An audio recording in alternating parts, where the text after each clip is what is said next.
अगर मैं इसको अभी बेच दूँ, मेरी बात को ज़रा ध्यान से सुनो, मैं रिपीट कर देता हूँ। भाई 2 एसेट हैं। एक एसेट है FA1, पहला क्वेश्चन ही कर रहे हैं पार्ट 1 का, शायद कुछ बच्चों ने अभी जॉइन करा होगा, मैं फटाफट से रिपीट कर रहा हूँ, ये आरटीबी चल रहा है। एक है FA1 जिसकी वैल्यू है 600 लाख की, हम उसका डिस्कशन कर रहे हैं। उसकी एनएसपी गिवन है कितनी? 550 लाख और वैल्यू इन यूज़ 500 लाख। काफ़ी बच्चे कह रहे हैं कि कन्फ्यूजन होती है, हायर लोअर भूल जाते हैं, तो इसको याद करा दो। तो मैं आपको एक तरीका बता रहा हूँ, ध्यान से सुनो। भई आपको ये एसेट इस्तेमाल करनी है, जो आपकी किताबों में 600 लाख की आ रही है। या तो आप इसको अभी बेच दो, तो आपको 550 लाख मिलेंगे, या फिर आप इसको इस्तेमाल करके इसको कंज़्यूम करो, तो आपको 500 लाख मिलेंगे। आप क्या करना पसंद करोगे?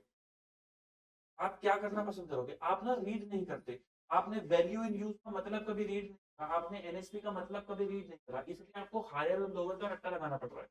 आप मुझे बताओ आप क्या करना पसंद करोगे? सभी लोग कह रहे हैं कि हम आज ही बेच देंगे। हाँ, तो इसलिए आप क्या लोगे? रिकवरेबल अमाउंट क्या लोगे? 550 लाख। क्यों? क्योंकि आप अभी बेच रिकवर आप इसको रिकवर कैसा कराना शुरू पसंद करोगे? आप इसको अभी बेच के रिकवर कराना शुरू पसंद करोगे। तो आपका जो रिकवरेबल अमाउंट है, वो किसके थ्रू आ रहा है? वो नेट सेलिंग प्राइस के थ्रू आ रहा है। क्योंकि आपने कहा कि हमें बेच के ज़्यादा फ़ायदा हो रहा है, तो हम इसको आज ही बेचना पसंद करेंगे। तो हम इसको आज ही बेचना पसंद करेंगे।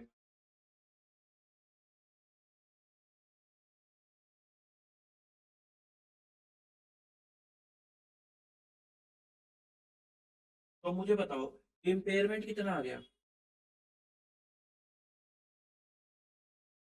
50 लाख का क्या आ गया? इम्पेयरमेंट आ गया। इम्पेयरमेंट बोले तो कि आपने एसेट को दिखा रखा है 600 लाख पे। आप शेयर होल्डर्स को दिखा रहे हो कि हमें 600 लाख का बेनिफिट, इकोनॉमिक बेनिफिट अभी भी होगा भविष्य में इस एसेट से। लेकिन आप अंदर ही अंदर जानते हो कि आज भी इस एसेट को मैक्सिमम हमें 550 ही मिल पाएगा। तो आप झूठ बोल रहे हो शेयर होल्डर को। तो इसलिए कहते हैं अपनी एसेट की वैल्यू को गिरा दो। अपनी एसेट की वैल्यू को गिरा दो। तो कितना मिलेगा? 50 लाख रुपए का इम्पेयरमेंट। 50 लाख रुपए से एसेट की वैल्यू गिर जाएगी। फिर स्टैंडर्ड कहता है कि अगर आपने एसेट को रीवैल्यूएशन मॉडल पे रखा है, तो आपने पास्ट में कभी एसेट को बढ़ाया भी होगा। ये सोचिए कि वैल्यू आज इतनी नहीं है, हमने दिखा रखी है, उससे कहीं ज्यादा है, तो पहले वो वैल्यू गिरेगी। तो अगर कोई रीवैल्यूएशन रिजर्व एग्जिस्ट करता है, अगर कोई रीवैल्यूएशन रिजर्व एग्जिस्ट करता है, तो वो बताओ। रीवैल्यूएशन रिजर्व उसने बोला था 20 लाख का है, तो 20 लाख का रीवैल्यूएशन रिजर्व भी है। तो बताओ P&L में कितना जाएगा? प्रॉफिट एंड लॉस अकाउंट में जाएगा 30 lakh. Profit and loss account में जाएगा 30 लाख।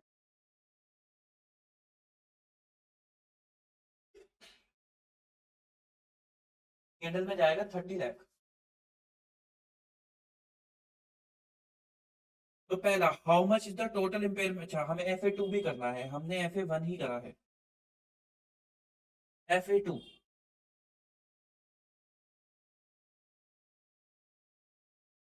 तो मुझे FA2 के बारे में बताओ, इसका कैरिंग अमाउंट कितना आ रहा है FA2 का? 300 लाख।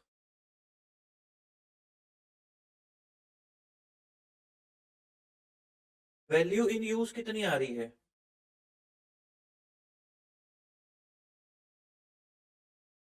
350 और NSP है 320। वैल्यू इन यूज है 350 और NSP है 320। इन दोनों में से ज्यादा क्या है? 350। इस एसेट को आप बेच के नहीं, इस एसेट को आप यूज करके, एसेट को आप यूज करके कंज्यूम करना चाहोगे, बेच के नहीं।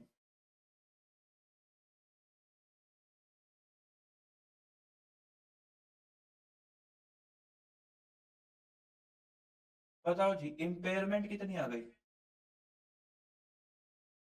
0। आपने शेयर होल्डर को बता रखा है कि हमें बेनिफिट 300 लाख का होगा, लेकिन एक्चुअल बेनिफिट आपको 350 का हो रहा है। इस एक्चुअल बेनिफिट आपको 350 का हो रहा है इस एसेट से, तो बढ़ा थोड़ा ना दोगे। जो बेनिफिट एक्चुअली में हुआ नहीं है, तो आपको लग रहा है ये एक्चुअल बेनिफिट नहीं है, क्या आपको लग रहा है? तो जो बेनिफिट आपको एक्चुअली में नहीं हुआ, आप उसको नहीं दिखाओगे, आप उसको कभी नहीं दिखाओगे जब तक वो एक्चुअली में ना हो जाए। हाँ, अगर ये एसेट 350 की बिक जाती, तो हम 50 का गेन दिखा देते, क्योंकि वो बेनिफिट एक्चुअल में हो गया। ये तो आपको लग रहा है ना। लेकिन लगने वाले लॉसेस दिखाते हैं, that is what prudence is, right. तो इम्पेयरमेंट इसमें नहीं ला जाएगा। तो वो कह रहा है टोटल इम्पेयरमेंट बताओ। टोटल इम्पेयरमेंट का आंसर आपका क्या आ गया? 50।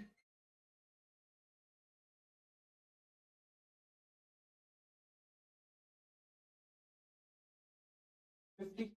फिर how much impairment loss will be charge to P&L account? 30 lakh. फिर how much is the total impairment loss for current year for FA2? nil. What will the carrying amount on 1 April of for FA1? FA1 का carrying amount कितना होगा? 550।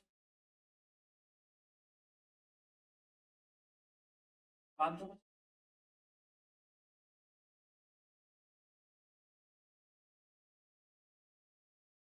The debit or credit balance of foreign currency monetary items translation difference account, उसको कैसे दिखाते हो? क्या miscellaneous expenditure दिखाते हो या रिजर्व एंड सरप्लस? उसको रिजर्व एंड सरप्लस में दिखाते हैं। ये काफी बार हमारा डिस्कस हुआ था ब्रांच में भी, सॉरी AS 11 में हमने करा था डिस्कस फॉरेन करेंसी और मिड डिफरेंस।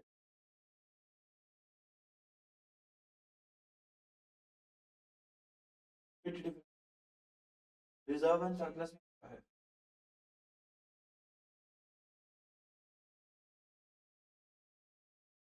चलो जी, ABC limited was making provision for non moving inventories based on no issue for the last 12 month up to 31 March 2023। सबसे पहले प्रोविजन बनाना नॉन मूविंग इन्वेंटरी पे, प्रोविजन बनाना ये एक अकाउंटिंग पॉलिसी है।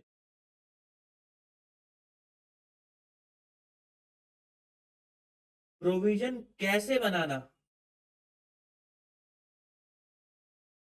ये एक अकाउंटिंग एस्टिमेट है।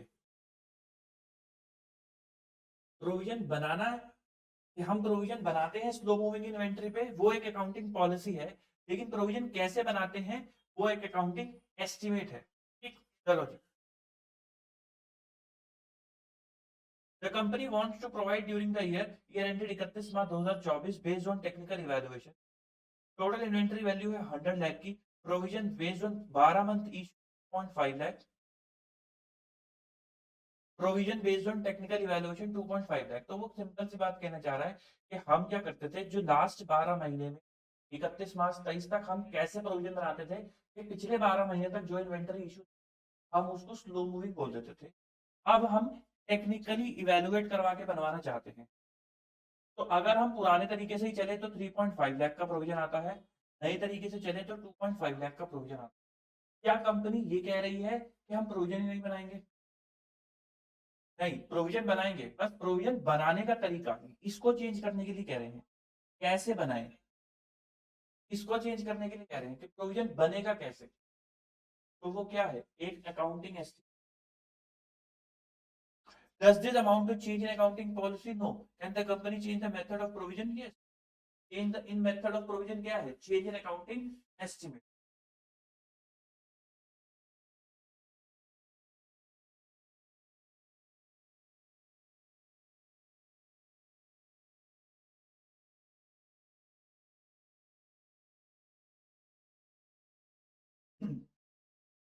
Classify the following activities as operating, investing, financing, cash and cash.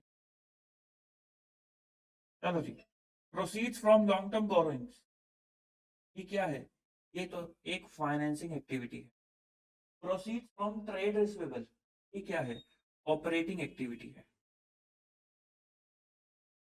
Trading commission received, trading commission हम ट्रेडिंग करते होंगे उसकी कमीशन हमें मिली है, ऑब्वियसली हम करते होंगे ना, ये बिजनेस होगा। तो ये भी क्या है? एक operating activity. Redemption of preference share, redemption of preference share क्या है? Financing, sorry activity, financing. Proceed from sale of investment, investment बेच दी तो investment activity. Interim dividend paid, आपने इक्विटी शेयर पे डिविडेंड दिया है तो उन्होंने आपको फाइनेंसेस दे रखे हैं ना, तो ये भी क्या है? एक फाइनेंसिंग है। Interest received on debenture held as investment, आपने डिवेंचर्स पे इंटरेस्ट दिया है तो आपने इन्वेस्टमेंट कितना रख रखा है, तो ये तो पढ़ के ही समझ में आ रहा है, investment activity. Dividend received on shares held as investment, आपने उन शेयर्स पे डिविडेंड लिया है तो आपने इन्वेस्टमेंट की तरह रख रखा है, तो ये भी क्या है? Investment activity. Rent received on property held as investment, ये भी क्या है? Investment activity. Dividend paid on preference share ये क्या है? Financing activity. मार्केटेबल सिक्योरिटी क्या है? Cash and cash equivalent, cash and cash.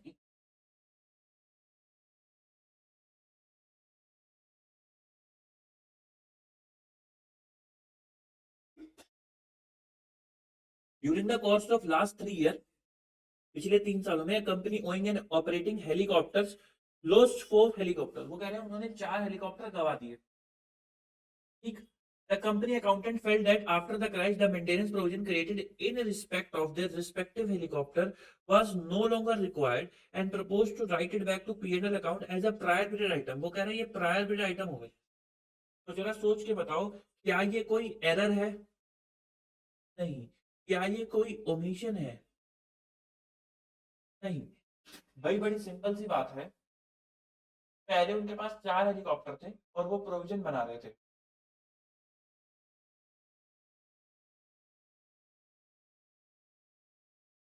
हाँ, कोई एरर और ओमिशन नहीं हुआ, तो it is not a prior period item.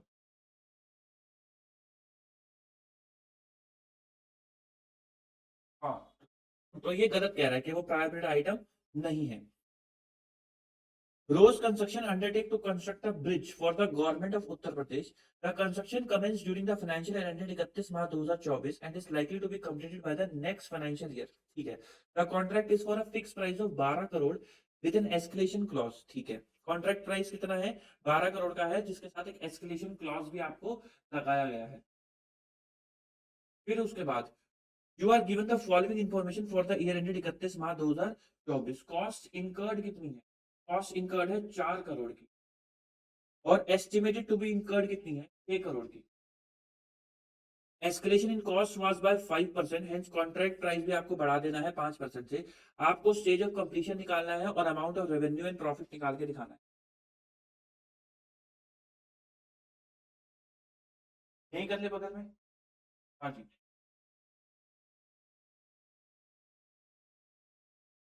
Contract price कितना आएगा? कॉन्ट्रैक्ट प्राइस कितना है? 12 करोड़। तो उसने कितने परसेंट से बढ़ाने को कहा है? 5%। तो जब कॉन्ट्रैक्ट प्राइस आप 5% से बढ़ा दोगे तो वो हो जाएगा 12.6। वो कितना हो जाएगा? 12। पोस्ट इनकर्ड कितना है? 4 करोड़। और एस्टिमेटेड टू बी इनकर्ड कितना है?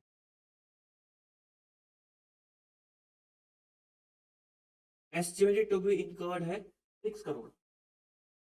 तो 4 करोड़ का खर्चा, एक बच्चे ने कहा है कि 4 पे भी एस्केलेशन लगेगा और 6 पे भी एस्केलेशन लगेगा। वेरी वेरी गुड, अभी डिस्कशन करते हैं। जरा मुझे एक बात बताओ कि जो 4 करोड़ का खर्चा आपने करा है, ये बढ़े हुए दामों पे एस्केलेशन का मतलब क्या होता है? होता है कहीं का और जो भी मटेरियल लेबर का जो यूज है, जो प्राइस है, जो भी यूज हो रहे हैं इन कॉन्ट्रैक्ट, वो बढ़ जाएगा। तो कॉन्ट्रैक्टर को भी उसके हिसाब से पैसा मिलना चाहिए। भाई कॉन्ट्रैक्ट चलेगा 5 साल, तो आपको कॉन्ट्रैक्ट प्राइस दे रहा है आज, आज के सीमेंट के प्राइस पे वो आपको दे रहा है। 5 सालों में यदि सीमेंट का प्राइस बढ़ गया तो जो उसका एस्टिमेटेड प्रॉफिट है वो तो खराब हो जाएगा। तो कॉन्ट्रैक्टर काम कैसे करे? तो इसलिए एस्केलेशन क्लॉज दिया जाता है कॉन्ट्रैक्ट के अंदर कि 5 सालों के अंदर भाई अगर कल को या जितने भी साल का कॉन्ट्रैक्ट है, कल को प्राइस बढ़ेगा subject to this and this, तो हम आपको उसका कॉम्पनसेशन देंगे। मुझे जरा एक बात सोच के बताओ, ये जो 4 करोड़ का खर्चा है जो एक्चुअली में हो चुका है, क्या ये भी बढ़ जाएगा भविष्य में? क्या ये भी बढ़ जाएगा भविष्य में? नहीं बढ़ेगा। तो इस पे थोड़ा ना लगाओगे एस्केलेशन। क्या जो 6 करोड़ आपने एस्टिमेट करा है, आपने जो 6 करोड़ एस्टिमेट करा है कि इतना लगेगा अभी भी कंप्लीट करने में, इतना लगेगा, वो आपने आज के दामों पे ही करा होगा। ऑब्वियसली आज के दामों पे ही करा होगा। और भविष्य में कितना बढ़ेगा वो आपको आज थोड़ा ना पता है। पता होता तो इस 6 करोड़ में भी लगा देते, पता होता तो 12 करोड़ का जब कोट कर रहे थे कॉन्ट्रैक्ट प्राइस तभी लगा देते। पता थोड़ा ना था। तो इसलिए 6 करोड़ पे भी नहीं लगेगा। तो बताओ total cost, total cost to complete the contract.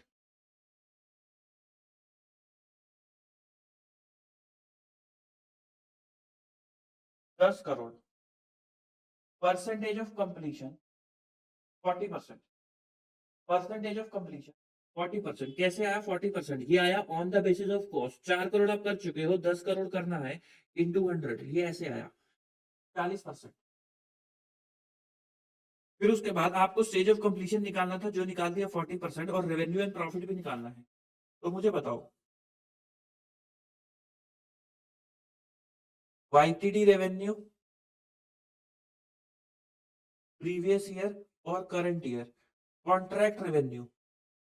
अब आपका कॉन्ट्रैक्ट प्राइस कितने का हो चुका है? 12.60 का। क्यों हो चुका है 12.60 का? 12 का मैं क्यों नहीं दे रहा? क्योंकि 5% का एस्केलेशन उसको तो दोगे ना, कॉन्ट्रैक्टर को। अगर 12 पे ही दे दिया उसका कॉन्ट्रैक्ट प्राइस, फिर एस्केलेशन का पॉइंट ही क्या है?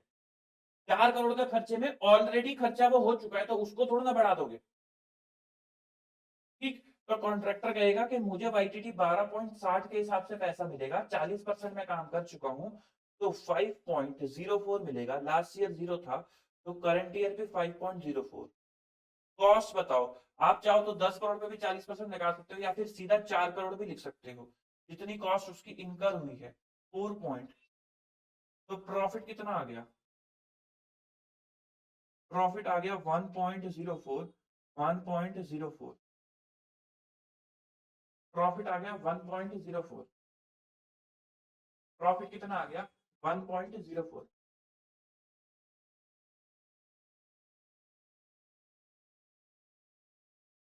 आओ जी, अगला सवाल।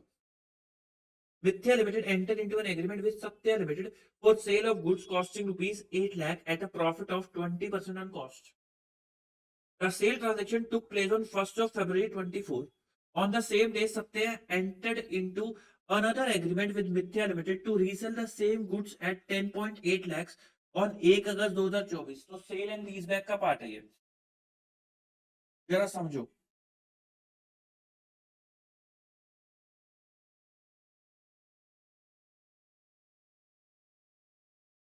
टॉपिक है RTP,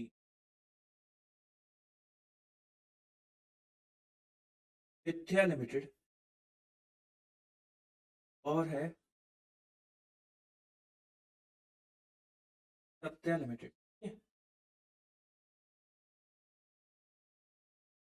sorry, sale and lease back में एएस 19 में चला गया। सेल एंड रीपरचेज, हाँ।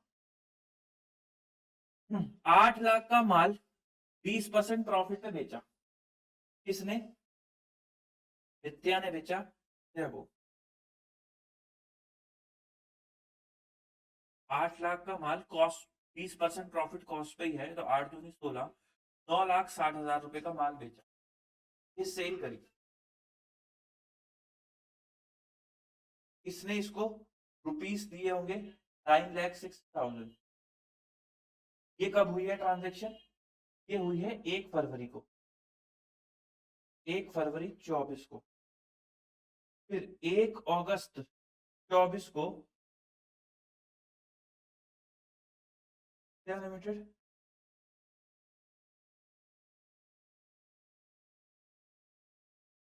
एंड सत्या लिमिटेड,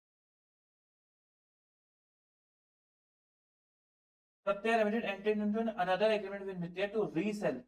हाँ, सेल एंड रीपरचेज। भाई वो हमारा ये 19 खत्म हुआ है, तो फिर टेक्निकली माफ कर दो। Resale same goods as at 10.80 lakh on 1st of August।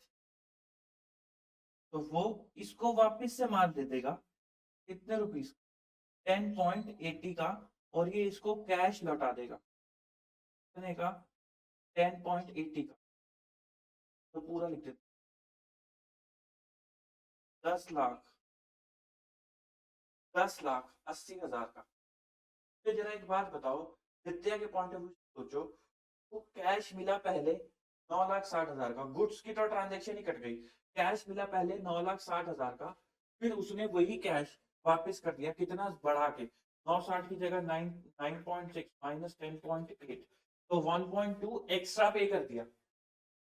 उसको 9,60,000 की जरूरत होगी, उसने 9,60,000 यूज करा, और क्योंकि सत्या ने उसको 9,60,000 दिए थे एज तो फंड पे, उसने इंटरेस्ट पे कर दिया 1,20,000 का, और लौटा कितने दिए? 10,80,000 रुपए उसको लौटा दिए। तो आपको नहीं लग रहा ये सेल की ट्रांजेक्शन, एक फाइनेंसिंग अरेंजमेंट? तो जो डिफरेंस है इसका 960 का और 1080 का, और 1080 का, ये जो डिफरेंस है कितने का? 1,20,000 का। ये क्या है? ये इंटरेस्ट कॉस्ट है। ये क्या है? ये इंटरेस्ट कॉस्ट है। कितने से कितने पीरियड की? 1 फरवरी से लेके 1 अगस्त तक की इंटरेस्ट कॉस्ट। तो फरवरी और मार्च की इंटरेस्ट कॉस्ट बताओ, 2 महीने की इंटरेस्ट कॉस्ट बताओ। पहले तो टोटल महीने कितने? फरवरी, मार्च, अप्रैल, मई, जून, जुलाई, 6 महीने। तो 2 महीने की बताओ। 1,20,000 डिवाइडेड बाय 6 इंटू 2, 40,000। तो 40,000 आप इस साल में, 40,000 आप इस साल में रिकॉग्नाइज करोगे। और रेस्ट, हाँ जनरल एंट्री करेंगे, पहले कॉन्सेप्ट तो समझो। जनरल,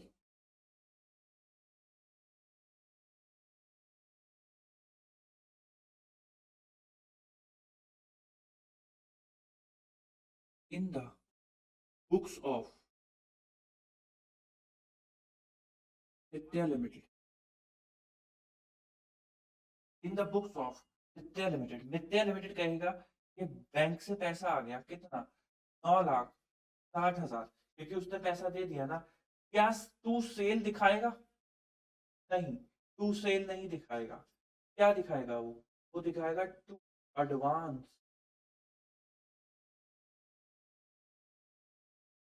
या टू लोन भी दिखा सकता है। 9,60,000, इसे ही कहते हैं सब्सटेंस ओवर फॉर्म।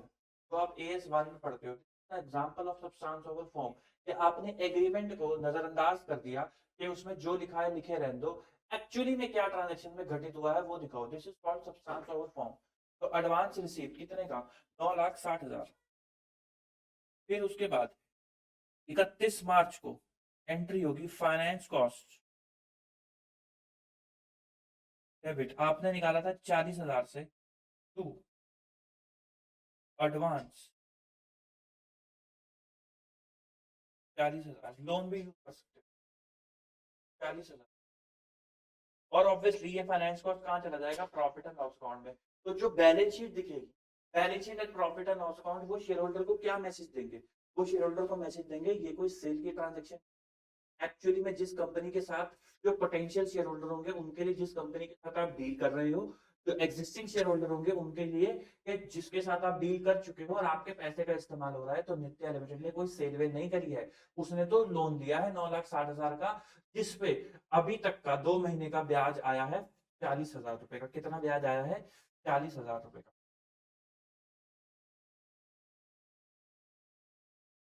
चलो जी।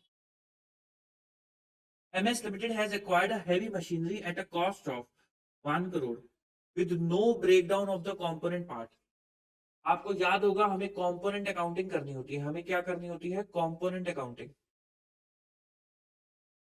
वो कहता है कि उसने कोई कंपोनेंट अकाउंटिंग नहीं करी, तो उसके पास कोई ब्रेकडाउन नहीं है कंपोनेंट पार्ट का, और उसने मशीनरी कितने की ली है? 1 करोड़ की मशीनरी ली है। The estimated useful life is 10 years, 10 साल की जिसकी यूजफुल लाइफ है। At the end of 6th year, छठे साल के बाद, 6 साल होने के बाद, one of the major component जो टरबाइन है require replacement as further maintenance is uneconomical, उसको रिप्लेस कराना पड़ेगा। The remainder of the machine is perfect and is expected to last for the next 4 years. The cost of new turbine is 45 lakh. Discount rate is assumed as a 5%. Can the cost of the new turbine be recognized as an asset? And if so, what treatment should be used? तो आपको याद होगा हमने discussion करा था replacement के case में कि आपको हर हाल में रिप्लेसमेंट करनी होती है।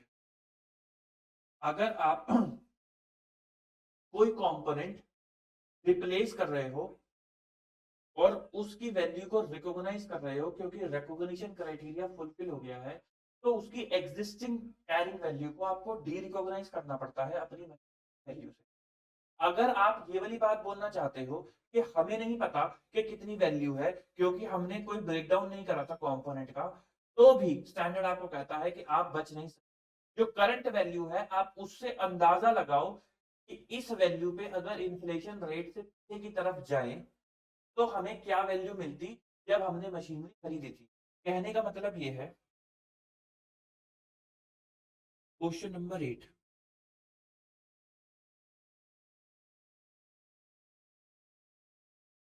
1, 2, 3, 4, 5 और 6, यहाँ पे मशीन की वैल्यू है 100 लाख यानी कि 1 करोड़। इसी वैल्यू में एक कंपोनेंट शामिल है, इसी वैल्यू में एक कंपोनेंट शामिल है जिसकी कॉस्ट हमें नहीं पता। आज वो घड़ी आई है कि उस कंपोनेंट को हमें रिप्लेस करना है। क्या करना है? उस कंपोनेंट को हमें रिप्लेस करना है जिसकी वैल्यू है आज के टाइम पे 45 लाख। वैल्यू आज के टाइम पे 45 लाख है। आप कहाँ खड़े हो? आप यहीं खड़े हो। वैल्यू है 45 लाख। हाँ, आप यहीं खड़े हो, यही तभी तो रिप्लेस कर रहे हो। एक बच्चा कह रहा है हम यहाँ खड़े हैं, यहाँ कैसे खड़े होगे भैया? मशीन खरीदने की एंट्री थोड़ी ना डालोगे, रिप्लेस करने की बात हो रही है ना। तो मशीन खराब हो चुकी है 6 सालों के बाद।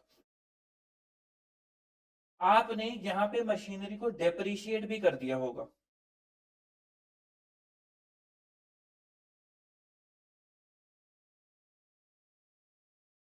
डेप्रिशिएट बताओ लिखा हुआ है क्या डेप्रिसिएशन के बारे में? हाँ, यूजफुल लाइफ 10 ईयर है, तो आपने 10 लाख का डेप्रिसिएशन लगा दिया होगा। आपने 10 लाख का डेप्रिसिएशन लगा दिया होगा। तो 1 2 3 4 5 6 यहाँ पे मशीन की कैरिंग वैल्यू कितनी आ रही होगी? 40 लाख रुपीज। 40 लाख रुपीज।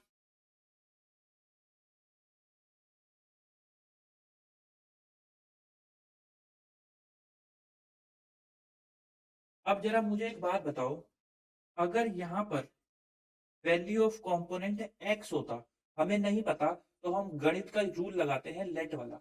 मान लो हमने मान लिया यहाँ पे एक्स होगा, 5% का जो डिस्काउंट रेट है उसका मतलब है इन्फ्लेशन का फैक्टर के किस तरीके से दाम बढ़ रहे हैं सोसाइटी के अंदर, आपके देश के अंदर। तो अगर यहाँ पर इस ईयर में उसका दाम एक्स था, तो 5% से वो बढ़ता चला गया होगा हर साल।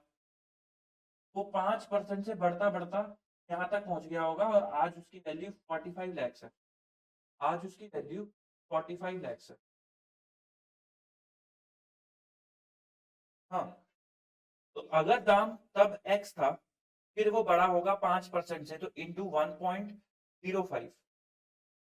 फिर यही दाम बढ़ गया होगा इंटू 1.05 इंटू 1.05। 1 2 3 4 5 और 6, और आज जाके वो कितना हो गया? 45 लाख। आज जाके वो कितना हो गया? 45 लाख।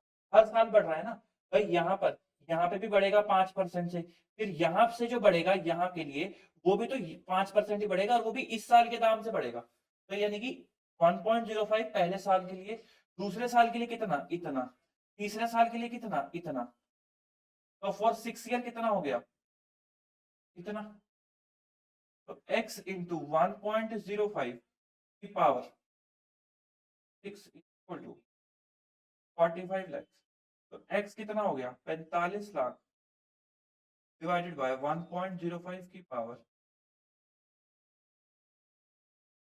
1. हाँ,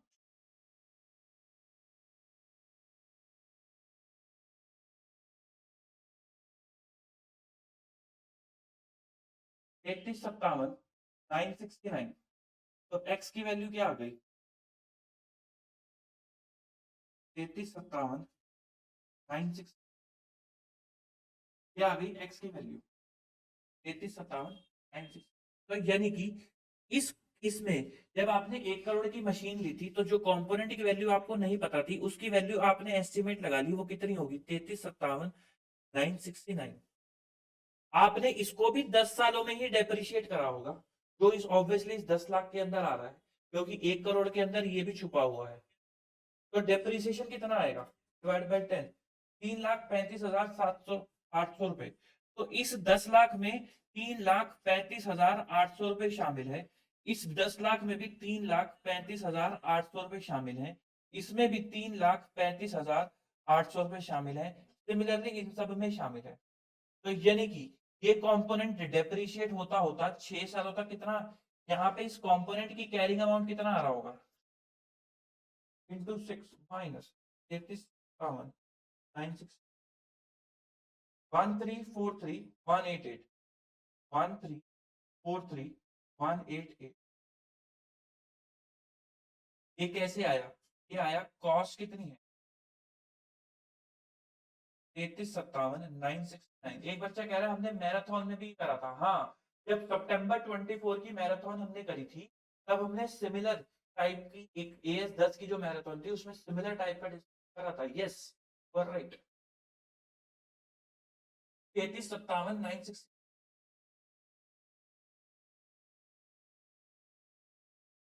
minus depreciation 3357,969 divided by 10 into 6। तो जो भी वैल्यू आएगी, तो उससे आपका माइनस करके कैरिंग अमाउंट ये आ जाएगा 188।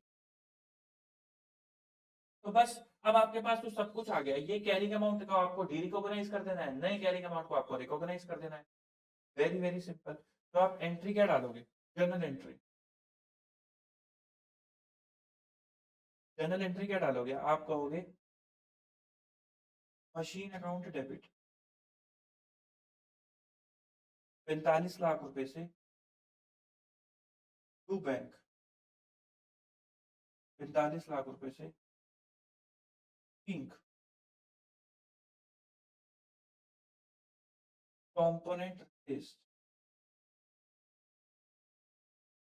नंबर 2, अगली एंट्री आप क्या डालोगे? Profit and loss account debit to 1343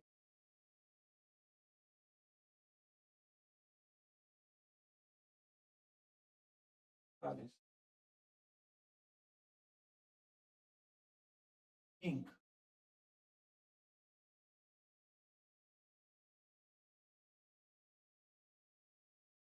component derecognise component derecognise.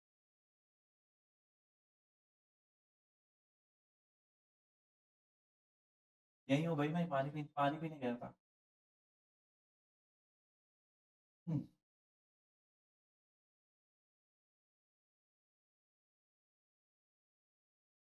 Component. Question number 9,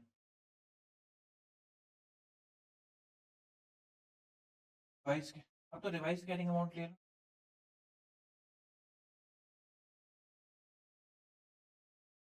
कितनी क्या आ रही होगी मुझे? 40 लाख।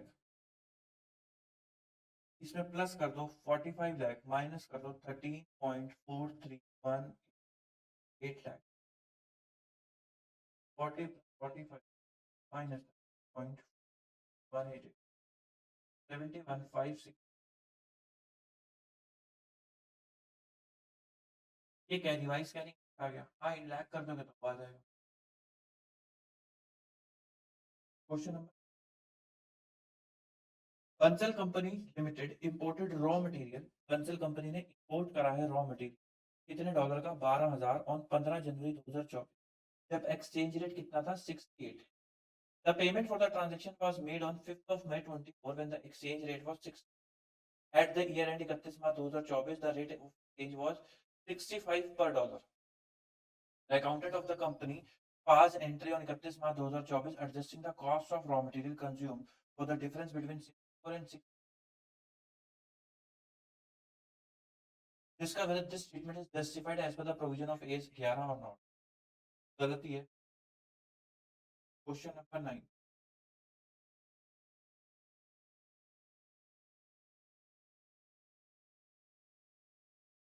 क्वेश्चन नंबर 15 जनवरी 2024,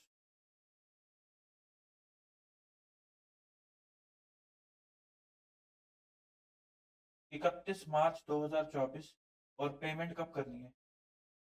5 मई 2024। 12,000 डॉलर का आपने कोट करा है रेट के हिसाब, डॉलर 12,000 एट 6। तो यहाँ पे आपने जर्नल एंट्री क्या पास करी? Raw material purchase foreign foreign credit 12,000, 8,16,000। 8,16,000। 31 मार्च 24 को रेट कितना हो गया? 65। 31 मार्च 24 को रेट हो गया 65। आपने देना था 68 के हिसाब से, रेट हो गया 65 के हिसाब से। सन्ड्री क्रेडिटर आपके कम हो गए। फॉरेन क्रेडिटर्स काउंट डेबिट कितने रुपए से? 3 रुपए के हिसाब से, तो 12,000 इंटू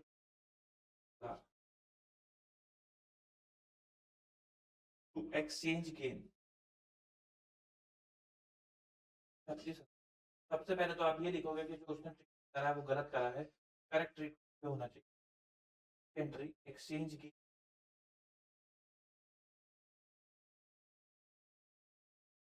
36। यहाँ पे रेट कितना हो गया? यहाँ पे रेट हो गया ऑफ मई को 64। यहाँ पे रेट हो गया 64। रेट और गिर गया, रेट और गिर गया 1 रुपए, 1 रुपी पर डॉलर। फॉरेन क्रेडिटर 12,000 तक पेमेंट की है।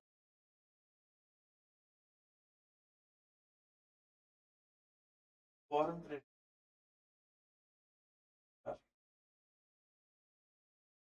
To bank dollar 12,000 into 7 lakh, sorry 8,16,000 minus 780, 12,000 X 1000 X 780, 12,000 exchange की 12,000 टू 12। ये सेट ऑफ जनरेट करो,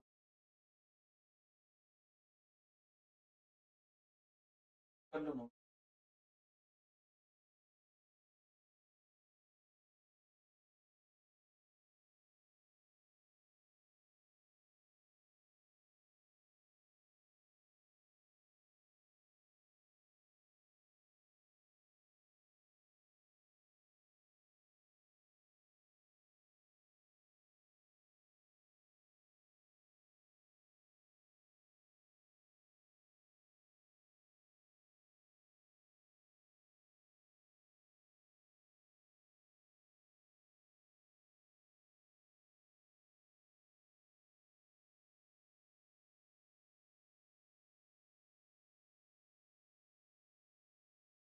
चलो जी,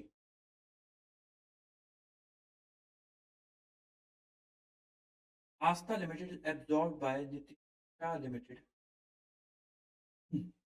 The consideration being taken over, takeover of liability, the payment of cost of absorption not exceeding 10,000, actual cost हुई है 9,000. Payment of the 9% debentures of 50,000 at a premium of 20% through 8% debenture issued at a premium of 25% of face value, and the payment of 15 per share in cash and allotment of 11% preference share of rupees 10 each or equity share of rupees 10 each at a premium of 20% for every 5 shares in Astha Limited. The number of share of vendor company are 1.5 lakh of rupees 10 each fully paid. Calculate PC.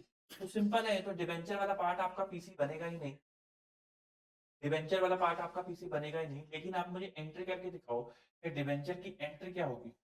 9% वो कहता है जो 9% debenture है 50,000 के, उसको premium पे देना है 20,000 के। तो 8% डिबेंचर जिसको भी आप प्रीमियम पे इशू कर रहे हो 25% के, और फेस वैल्यू 100 मान लेना। तो जरा ध्यान से समझ, यही वो पॉइंट्स हैं जो मैं क्लास में आपके साथ डिस्कस करना चाहता हूँ।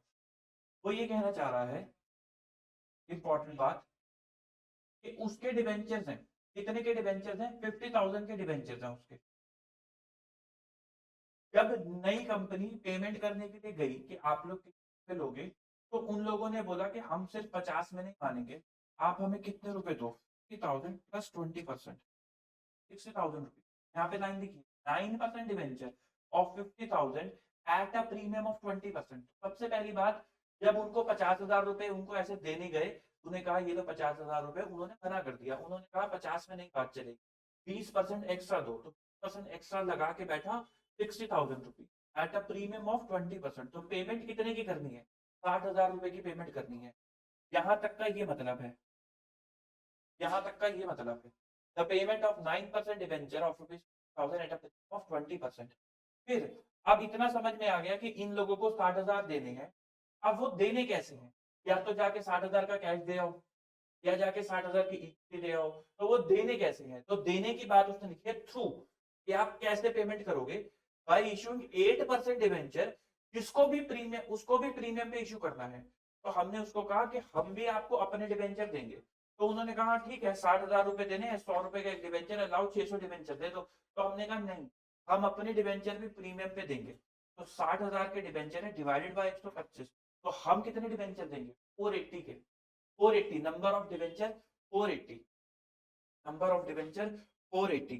तो अब कौन सा सवाल है? Question number 10।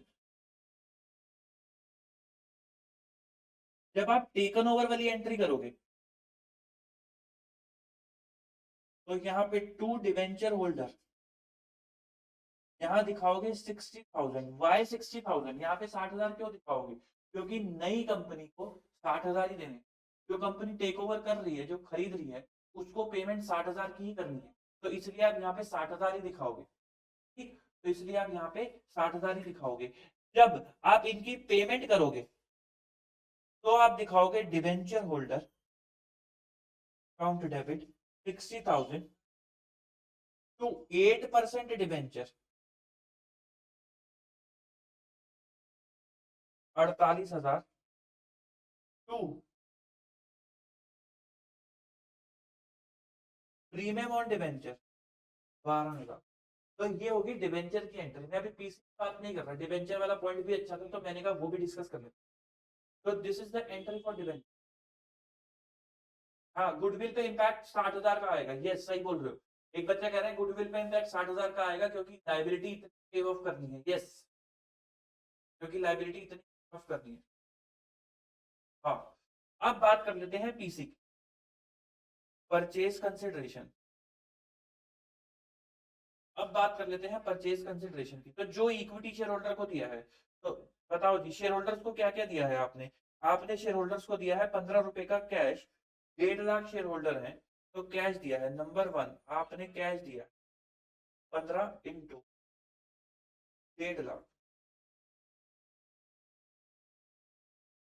22,50,000।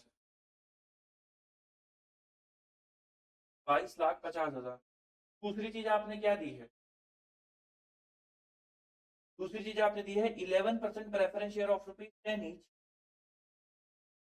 fully paid for every 5 11% preference share of ₹10 each and 4 equity share of ₹10 each at a premium of 20% fully paid for every 5 share in Astha Limited. अच्छा, 3 allotment of 3 11% preference share। तो आप दोगे 11% preference share, 3 share दोगे हर 5 के बदले, हर 5 के बदले 1.5 lakh share हैं, इनटू एक शेयर कितना देना है? 10 ईच, 10 रुपए, 5 10, 9 लाख रुपए। नंबर 3, इक्विटी शेयर्स भी दोगे। इक्विटी शेयर्स कितने दोगे? 4 equity share of ₹10 each at a premium of 20% for every 5। तो 4/5 into 1.5 lakh into at a premium of, कितना प्रीमियम दोगे? 20%, तो 12। 4 divide by 5 into 1.5 lakh, 12, 14,40,000 plus 9 lakh plus 22,50,000, तो 45,90,000। ये क्या आ गई आपकी? क्या आ गई आपकी? कह रहे हैं इसका सॉल्यूशन। हाँ, ये सब चीजें टेलीग्राम के ग्रुप पे मिल जाएंगी आपको, घबराओ मत, मैं डाल दूंगा। ये क्या आ गई आपकी? क्या आ गई?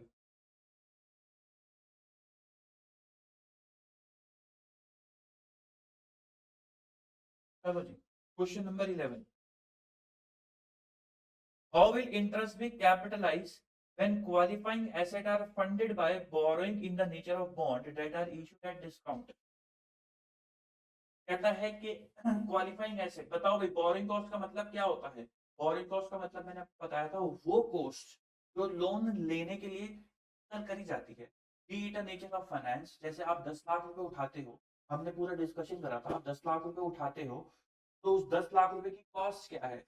उसको ले अपने बैंक अकाउंट तक लाने का खर्चा, चाहे आपने फाइलिंग फी, चाहे आपने कोई और इंटरनल कॉस्ट पे कर दी हो, फिर उसके बाद उस 10 लाख को इस्तेमाल करने का खर्चा, 10 लाख को इस्तेमाल करने का क्या खर्चा है? जो आपने ब्याज पे करा है, जो आपने ब्याज पे करा है, वो उस 10 लाख को इस्तेमाल करने का खर्चा है, वो भी उसी 10 लाख का खर्चा है। फिर अगर आपने कोई बॉन्ड इश्यू करा है और डिस्काउंट पे दे दिया, भाई साहब पैसों की ज़्यादा ज़रूरत थी, ये 100 रुपए की 80 रुपए में दे डाली, 20 रुपए का घाटा खुद से खा लिया, तो वो भी तो उस पैसे को उठाने की कॉस्ट है। तो वो भी उस पैसे को उठाने की ही कॉस्ट है। तो देयरफॉर तो जो आपका डिस्काउंट है वो भी क्या है? Borrowing cost. वो भी क्या है? Borrowing cost. हाँ जी। तो कहता है एक्स लिमिटेड ने इशू करा है ईयर 1 में 3 साल का 10% इंटरेस्ट पे होगा एनुअली, बॉन्ड पे करा है जिसकी वैल्यू 1 लाख, लेकिन उसने 90,000 पे करा है। एक्स लिमिटेड को 90,000 रुपए की जरूरत आन पड़ी, सडनली पैसों की जरूरत आन पड़ी, तो उसने 1 लाख रुपए वाला बॉन्ड 90 में दे डाला। वो कह रहा है कि तुम मुझे 90 दो, मैं तुम्हें 1 लाख दूंगा और ब्याज भी दूंगा, लेकिन जरूरत है पैसे दे। तो 10,000 रुपए क्या हो गया? 10,000 रुपए हो गया डिस्काउंट। क्या हो गया? Discount. To finance a qualifying asset which is ready for intended use at the end of year 2. Compute the amount of borrowing cost to be capitalized if the company used for amortization discount straight line कहते हैं, हम उसको straight line basis पे amortise करेंगे। Question number 11, 3 सालों का bond है, 1 और 3, ईयर 1, ईयर 2, ईयर 3, सालों का बॉन्ड है। बताओ जी इंटरेस्ट कितना आएगा इन 3 सालों में? इंटरेस्ट आएगा 10%, 1 लाख पे 10,000 रुपए,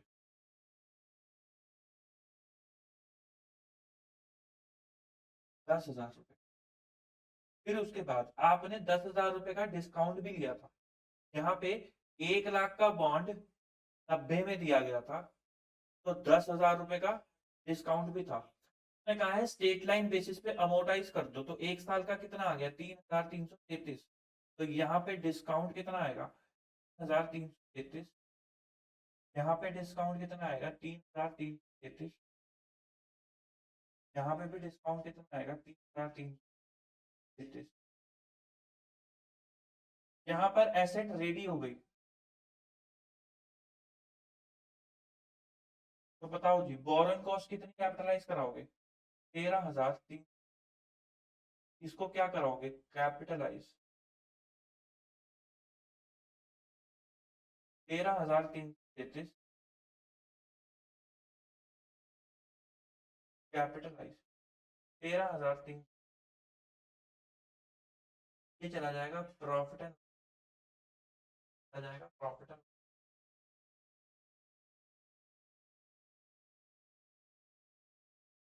हाँ जी, प्रॉफिट एंड लॉस अकाउंट। तो एंट्री क्या क्या करोगे? एक बच्चा एंट्री भी पूछ रहा है भाई, ले लो। Qualifying asset, bank, discount on issue of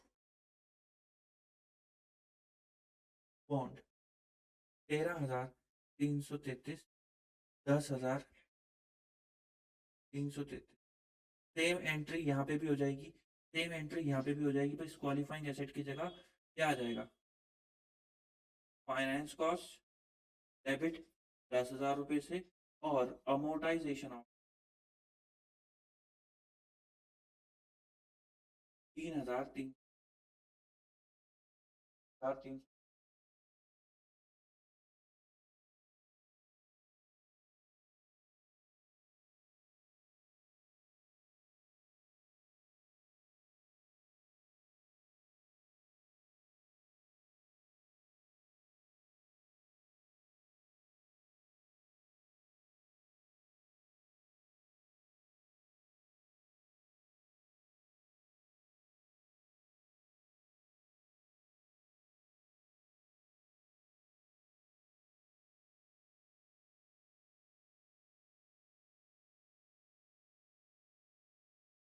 चलो जी।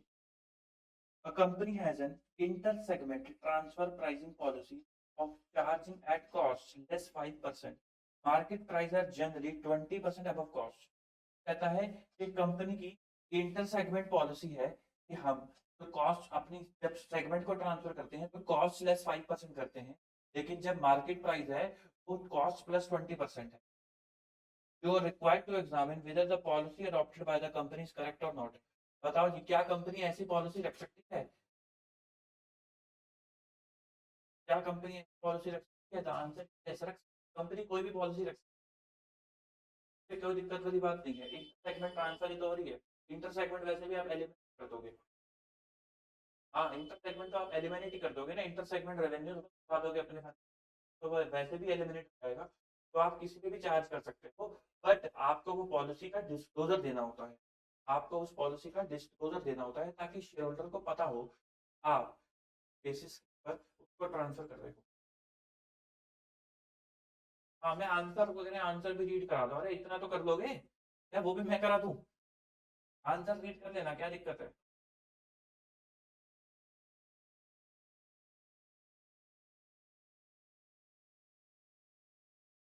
चलो जी। Bill transaction with related party, अच्छा क्वेश्चन पढ़ लेते हैं। A limited has a corporate communication department है जी, which centralize the public relation function for the whole group of A Limited and its subsidiary. No charges are, however, levied by A on its subsidiary, and accordingly, these transactions are not given accounting recognition. कहता है free of cost होती है। Would these constitute related party transaction requiring disclosure under the standalone financial statement of A Limited? वो कहता है क्या इसका disclosure जाएगा क्या फ्री में? यदि आप फ्री में ट्रांजेक्शन कर रहे हो के साथ, तो क्या वो ट्रांजेक्शन फ्रॉम वो transaction under AS 18 under AS 18 वो ट्रांजेक्शन है and are required to are required to transaction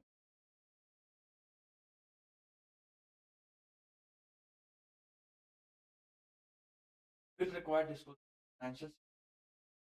Money Limited leases a machine to Hello Limited. Money limited lease करता है मशीन हेलो लिमिटेड को, है जी, on the following term. Fair value कितनी है? 24 लाख रुपए, 5 सालों के लिए करी है। फीस रेंटल है 4 लाख रुपए। आरवी कितनी है? 8 80 हजार। टोटल आरवी कितनी है? 1.5 lakh. Internal rate of return 15%। आपको डिस्काउंटिंग फैक्टर भी दे रखे हैं। आपको अनअर्नड फाइनेंस इनकम निकालनी है। क्या निकालनी है? Unearned finance income.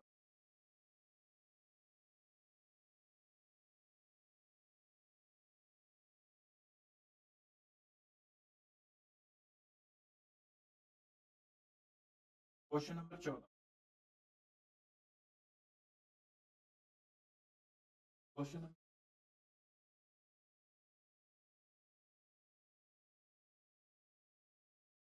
1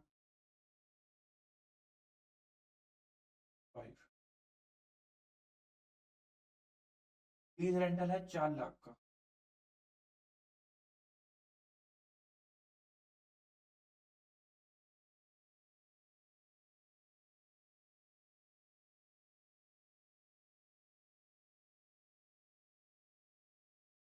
4 lakh, 4 lakh.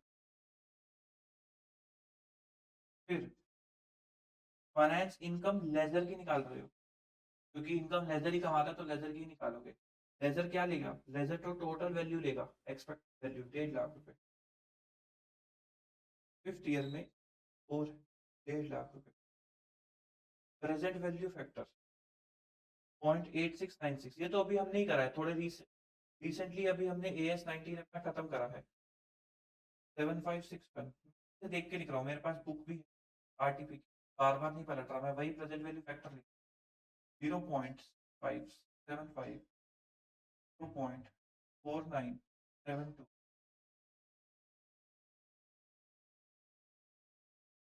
2.5718.4972 2.4972 7561657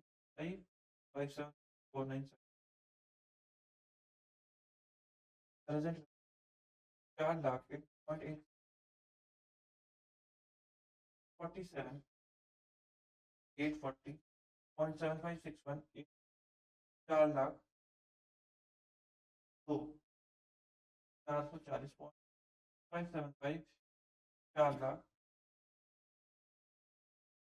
2,63,000 0.518 4 lakh 2,28,720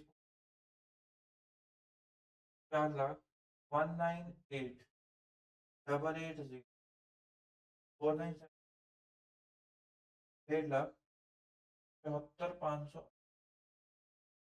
plus 1988 plus 2,28,700 plus 2,63,000 440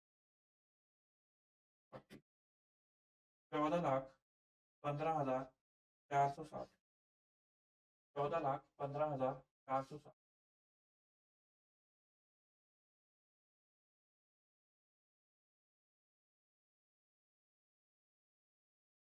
का टोटल क्या है 4,50,000 अनअर्न्ड फाइनेंस 50,000 माइनस 14,15,460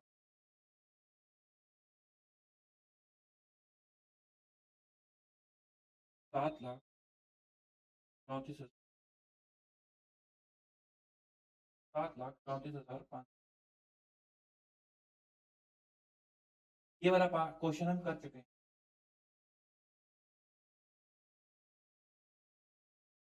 फटाफट से एक बार आपको यहीं से दिखा देता हूँ क्वेश्चन नंबर 20 आरटीपी लास्ट समझ चलो जी। तो ये सेपरेट फाइनेंशियल स्टेटमेंट का डेटा है, ये console financial separate financial statement में लॉस था 2 करोड़ का, कंसोल में प्रॉफिट था 40 लाख का, नंबर ऑफ शेयर थे सेपरेट में 5 लाख के। आपको पता है कि कंसोल में number of share capital holding की ही जाती है क्योंकि कंसोलिडेशन होल्डिंग का ही होता है। शेयर ऑप्शन 1 लाख, तो यहाँ पे भी कितने होंगे 1 लाख। ठीक है, ये डेटा है क्वेश्चन का। फिर हमने कहा डाइल्यूटेड अर्निंग पर शेयर निकालते हैं। सबसे पहले हमने स्टैंड अलोन का निकाला, अर्निंग नंबर ऑफ शेयर और EPS. Basic earning per share कैसे निकालोगे, 2 crore divided by number of share, तो वो आया 40, क्योंकि 2 करोड़ का लॉस है तो ये लॉस में आया -40। फिर शेयर ऑप्शन अर्निंग वो जीरो में जीरो कंट्रीब्यूट करते हैं, काफी बड़ा डिटेल में समझाता हूँ वाई जीरो में करते हैं। और नंबर ऑफ शेयर इसकी कैलकुलेशन भी उसने आपको ना बोल रखा है, सवाल के अंदर ही उसने आपको बोल रखा है कि जो 1 लाख रुपए हैं, 1 lakh share are considered to be the share issued for no consider बोल रखा है कि जो आप निकालते थे, आप कैसे निकालते थे, आप निकालते थे discount amount into number of shares divided by fair value, आप ऐसे निकालते थे। याद है आपको ये, मैंने इसको डिकोड भी करवाया था इस फॉर्मूले को। तो आप ऐसे निकालते थे इसको डिवाइडेड बाय फेयर वैल्यू। इससे आपका क्या आता था, इससे आपका आता था शेयर गुड इन ऑप्शन। वो उसने आपको 1 लाख शेयर दे रखा है, तो वो जो 1 लाख शेयर उसने आपको दे रखा है वो हमने चुपचाप जोड़ दिए, तो 2 करोड़ और 6 लाख। तो मेरा अर्निंग पर शेयर लॉस पर शेयर कितना हो गया 33। तो क्योंकि लॉस पर शेयर गिर गया तो ये क्या है, ये है एंटी डाइल्यूटिव। क्या बोलते हैं, एंटी डाइल्यूटिव। क्या है, एंटी डाइल्यूटिव। फिर कंसोल, भाई अर्निंग 40 लाख रुपए की है, नंबर ऑफ शेयर 5 लाख है, तो 8 रुपए का 0 और 1 लाख, ईपीएस कितना हो गया 6.66। क्योंकि अर्निंग पर शेयर गिर गया तो ये क्या है डाइल्यूटिव। एंटी डाइल्यूटिव के केस में आप क्या करते हो, आप इसको इग्नोर कर देते हो, यही आपका डीईपीएस भी है। तो ये लिखा भाई, कंसोल के अंदर आप अर्निंग पर शेयर दिखाओगे 8 का और डीईपीएस दिखाओगे 6 का। स्टैंड अलोन में क्योंकि आपका डी लॉस पर शेयर डाइल्यूशन की इफेक्ट की वजह से गिर रहा था, तो वो एंटी डाइल्यूटिव था। हमने बस दो एग्जांपल्स भी करे थे, के अंदर हमने ऑप्शन डिवेंचर प्रेफरेंस शेयर सब एक साथ लेके करा था, तो याद होगा आपको उसमें भी एंटी डाइल्यूटिव आया था। तो this is one of the concept जो आप ऑलरेडी कर चुके हो।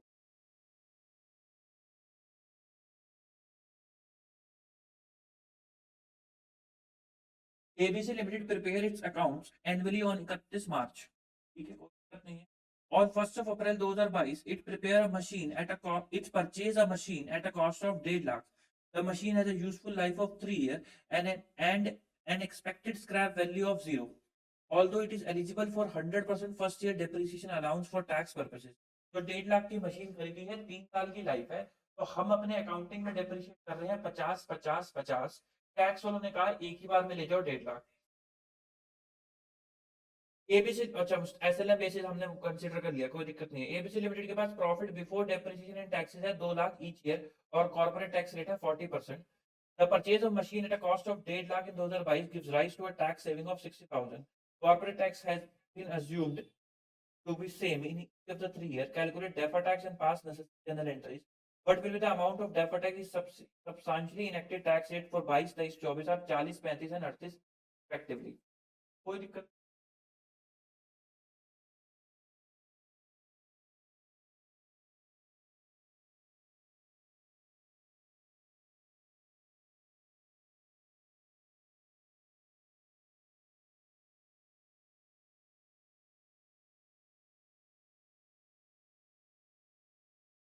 Question number 16।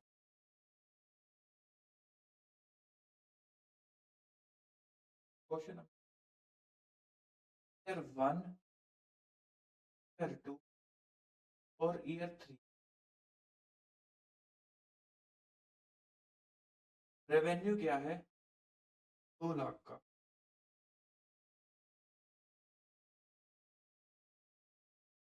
माइनस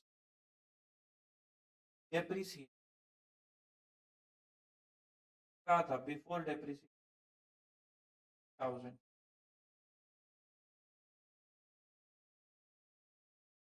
तो प्रॉफिट बिफोर टैक्स आ गया 1.5 लाख का। प्रॉफिट बिफोर टैक्स आ गया कि 1.5 लाख का। टैक्स एक्सपेंसेस, करंट टैक्स, चलो जी, working calculation of current tax year 1 और 3। रेवेन्यू 2 लाख, 2 लाख और 2 lakh. Depreciation 1.5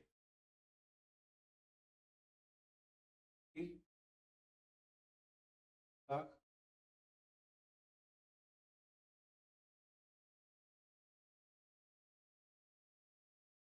tax rate at 40%। Tax rate at 40%। 50,000 का टैक्स रेट 40%। 80,000 और 80। करंट टैक्स कितना आ गया? वर्किंग नंबर 1 से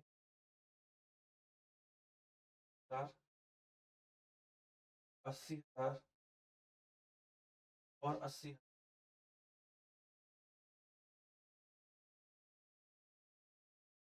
डेफर्ड टैक्स, जरा मुझे सोच के बताओ। आओ जी, दोनों अकाउंटिंग इनकम और टैक्स की इनकम 2 लाख रुपए पे है। डेप्रिसिएशन का अकाउंटिंग इनकम पे चांटा पड़ा, वो 50 से नहीं। डेप्रिसिएशन का टैक्स की इनकम पे चांटा पड़ा, वो 1.5 से नहीं। आप अकाउंटिंग इनकम नहीं, टैक्स का सब।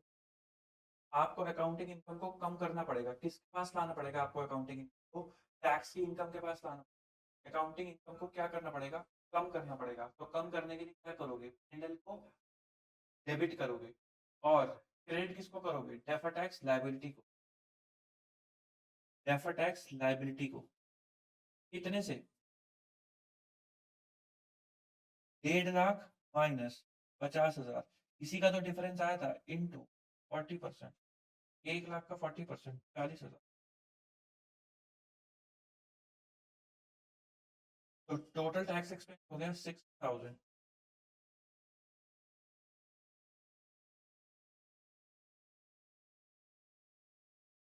प्रॉफिट आफ्टर टैक्स हो गया 1.5 लाख माइनस 90,000। 90,000। आओ जी सेकेंड ईयर पे। हाँ अभी अकाउंटिंग भी कर लेंगे। आओ सेकेंड ईयर पे अकाउंटिंग इनकम 2 लाख, टैक्स की इनकम 2 लाख। डेप्रिसिएशन का चार्टा अकाउंटिंग इनकम पे पड़ा 50,000, टैक्स की इनकम पे पड़ा ही नहीं। तो आपको अकाउंटिंग इनकम को बढ़ाना पड़ेगा। बढ़ाने के लिए क्या करोगे? Indel credit. Indel credit debit किसको करोगे? या तो क्रिएट करोगे डेफर्ड टैक्स एसेट या अर्लियर डेफर्ड टैक्स लायबिलिटी को रिवर्स करोगे। तो यहाँ पे आपकी अर्लियर डेफर्ड टैक्स लायबिलिटी आ रही है, कितने की आ रही है? 40,000 की। उसको रिवर्स करोगे तो जी पहले एंट्री करा दो। Working note number 2, calculation of deferred tax year 1, 2 और 3। Creation of DTL, P&L account debit 40,000 से डीटीएल 40,000, P&L अकाउंट डेबिट 40,000। फिर रिवर्सल ऑफ डीटीएल,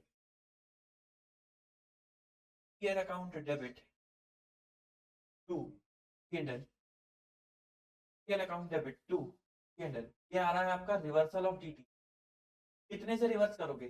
सोचो, अकाउंटिंग इनकम 2 लाख, टैक्स की इनकम भी है 2 लाख, दोनों इनकम कितनी? 2 लाख की है। अकाउंटिंग इनकम पे डेप्रिसिएशन लगा 50,000 से, आपको बढ़ानी है 50,000 माइनस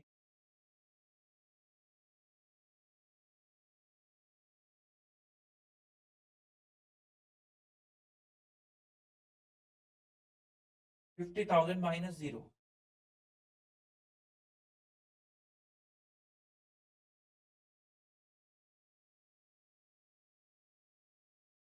ये कैसे करोगे? 50,000 माइनस 0 इसका 40%, तो ये कितना आ जाएगा? 20,000। सेम एंट्री यहाँ पे भी हो जाएगी क्योंकि फैक्ट आज सेम। हाँ वो कह रहे हैं दूसरी अप्रोच से भी बता दो, ये तो आपने पीएनएल वाली अप्रोच से बताया, तो दूसरी अप्रोच से देखो। यहाँ पर आपने 50,000 का डेप्रिसिएशन क्लेम करा और टैक्स में आपने 1.5 लाख का डेप्रिसिएशन क्लेम करा, तो भविष्य में आपको टैक्स में डेप्रिसिएशन नहीं मिलेगा, आपकी टैक्स की लायबिलिटी ज्यादा आएगी। Deferred tax liability, deferred tax liability. अब मैं उतनी डिटेल में तो नहीं बताऊंगा जितनी डिटेल में हम क्लास में करा था हमने ES 22। If you guys are having doubt तो आप वो क्लास देख सकते हो, आपके पास रिकॉर्डेड वो क्लास होगी। ठीक है, तो अभी उतनी डिटेल में करने का कोई फायदा नहीं है। हमने बिल्कुल एग्जांपल्स के साथ करा था, आई बिलीव 4-5 कल से को मिल जाएगी। ठीक है, तो रिवर्सल ऑफ डिटेल 20,000,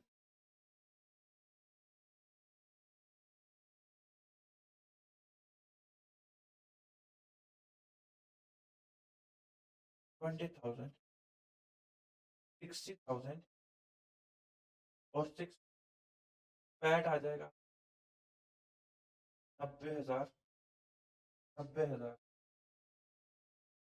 आ जाएगा। एक बार जरा रेट ऑफ टैक्स भी निकाल के देखो, तो आ जाएगा 40%।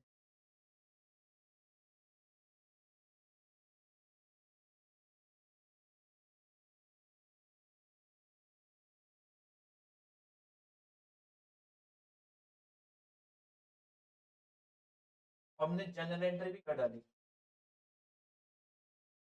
वर्किंग नोट में ही हो गई हमारी जनरल।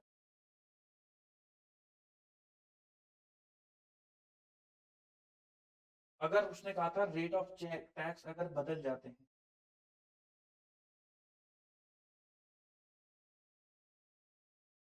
टैक्स रेट,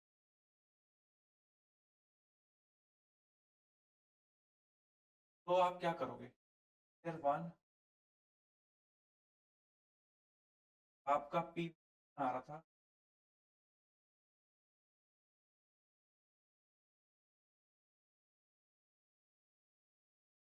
आपका करंट टैक्स कितना आ रहा था? करंट टैक्स,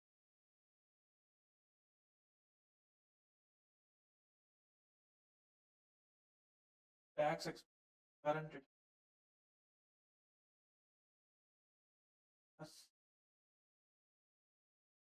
आ गया आपका current tax.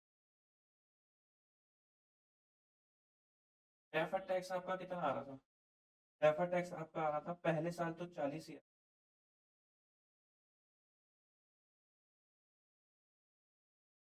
Total tax expense आपका आ रहा था 60,000 और आपका पैट कितना आ रहा था? 6,000। Working note number 2, deferred tax ledger. Scale का लेजर भी बनवा लो।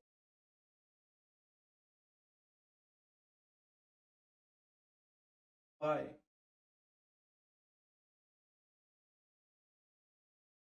40,000 बाय P&L अकाउंट 40,000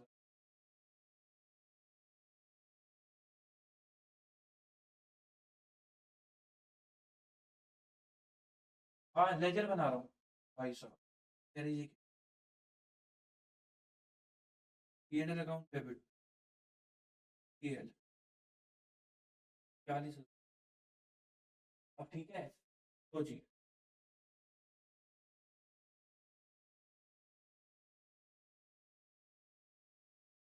चलो जी 31 मार्च 2022।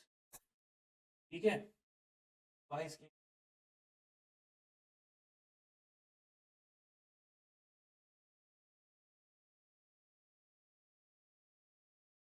40,000 टू बैलेंस बाय बैलेंस 40,000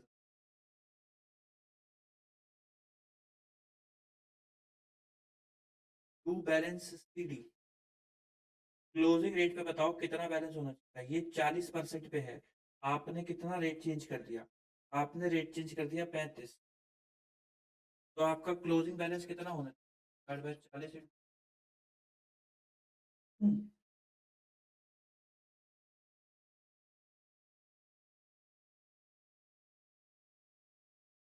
सारी आप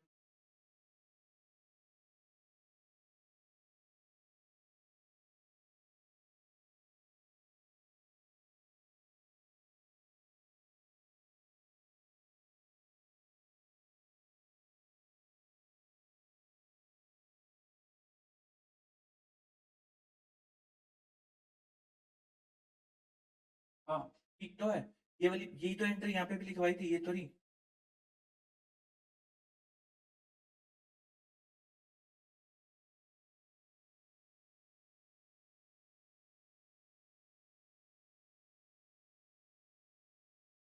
चलो जी अब मुझे जरा एक बात बताओ, आपने अगली एंट्री रिवर्सल की डाली थी 20,000 से। ये 40% के रेट पे टैक्स हुआ था, क्योंकि आपने जो टैक्स बुक्स बनाई थी उस पे 40% का रेट लगाया था। तो टू P&L 40,000, ये 40% पे है। अगर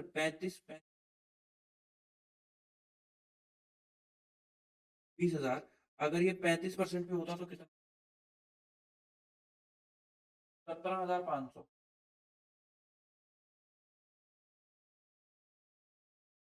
बैलेंस माइनस 22,500 22,000 बैलेंस 22,000।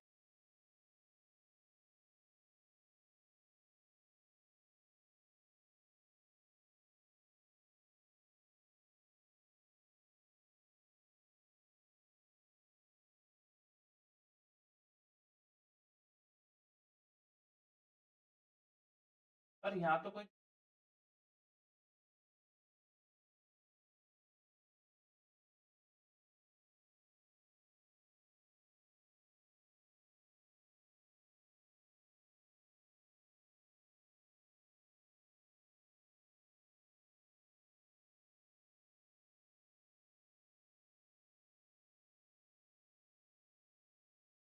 बाकी लोग भी बताओ, क्या आपको वीडियो से रेट आ रहा है क्या?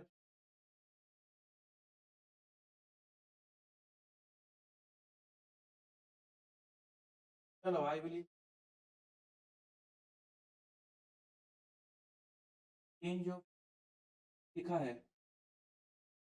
What will be the amount of deferred tax if substantially enacted tax rate for 22 23 24। हाँ अभी मैंने कंक्लूड नहीं करा भाई, मेरे को आपको समझाना है खाली सॉल्यूशन। 40 35 38 बोला है कि अगर रेट चेंज हो जाएगा तो आप क्या करोगे। 40 35 38 हो जाएगा, क्या करोगे।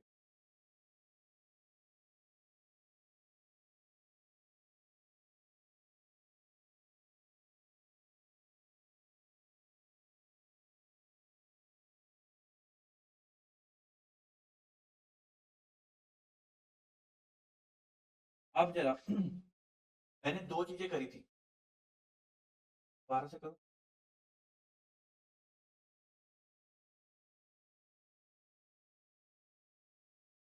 एक तो है 2 P&L और एक है बैलेंस।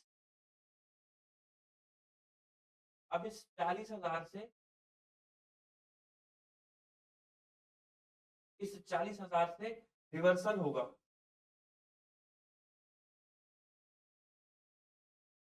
बाप रे, 2 मिनट दो मेरे को।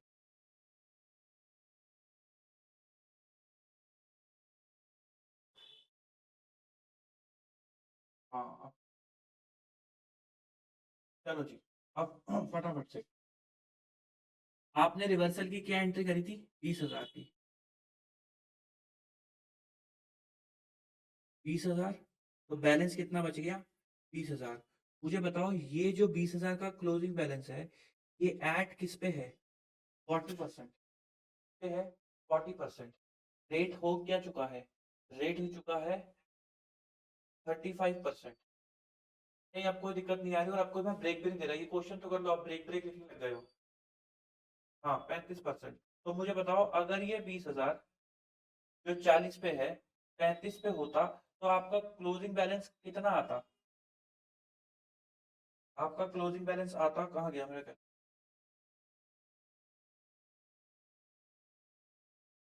17,500 का क्लोजिंग बैलेंस आता, 17,500। बताओ कितना बैलेंस बच रहा है, 40 माइनस माइनस 17,500, 25। 25 तो क्या आएगा, 2 change in tax rate, change in tax rate 25 क्या है, चेंज इन टैक्स रेट। यहाँ पे कितना डालोगे आप, 4 और 25 22,500।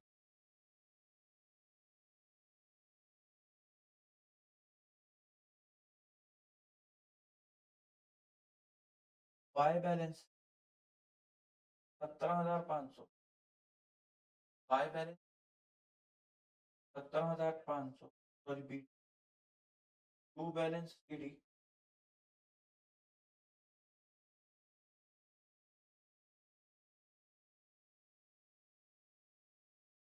Candle 20,000, by P and L change in tax rate 17,500।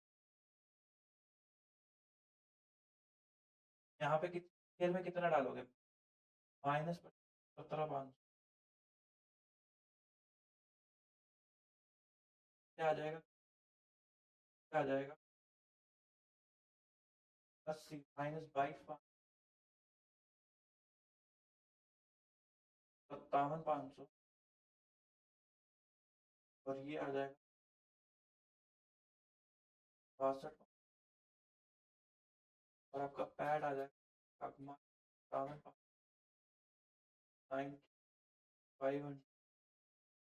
आपका 62,500 80 500 80 500। क्या बता, मैं आपको कह रहा हूँ पहले साल आपने डेफर्ड टैक्स रिकॉग्नाइज करा होगा 40,000 पे और आपने क्लोजिंग बैलेंस दिखा के वही ओपनिंग बैलेंस अगले साल ले आए होगे 40,000। आपने नॉर्मली, आपको ओपनिंग में थोड़ा ना पता था भाई एक्ट हो जाएगा रेट, आपने नॉर्मली की रिवर्सल कर और क्लोजिंग बैलेंस आपने निकाल दिया जब आप बैलेंस शीट बना रहे थे सब्सटेंशियली इफेक्टेड। अब रेट सरकार ने 40 से कर दिया। ये जो डेफर्ड टैक्स लायबिलिटी जो भविष्य में आपने रिवर्सल के लिए रख रखी है, वो आपने बोला अब ये 40% पे ना होके इसको क्या कर दो, वो 35% पे कर दो, तो 20,000 की जगह ये हो जाएगी 16,500। अब भविष्य जो डेफर, आपको याद है हमने जब क्वेश्चन करा था तो मैं आपको बोला था कि मैं वो ले आया, कहते हैं टैक्स बचा लाया, तो मेरे अकाउंटेंट ने कहा कि सर ज़्यादा खुश मत हो, टैक्स बचा नहीं है, भविष्य में इसका जुर्माना भरना पड़ेगा, तो आज उसकी लायबिलिटी दिखा दो। तो ये वही है। तो क्योंकि वो भविष्य की लायबिलिटी अब अलग रेट पे जाएगी, तो मैंने कहा कि ये बी ओके क्या है 35% में 17,500।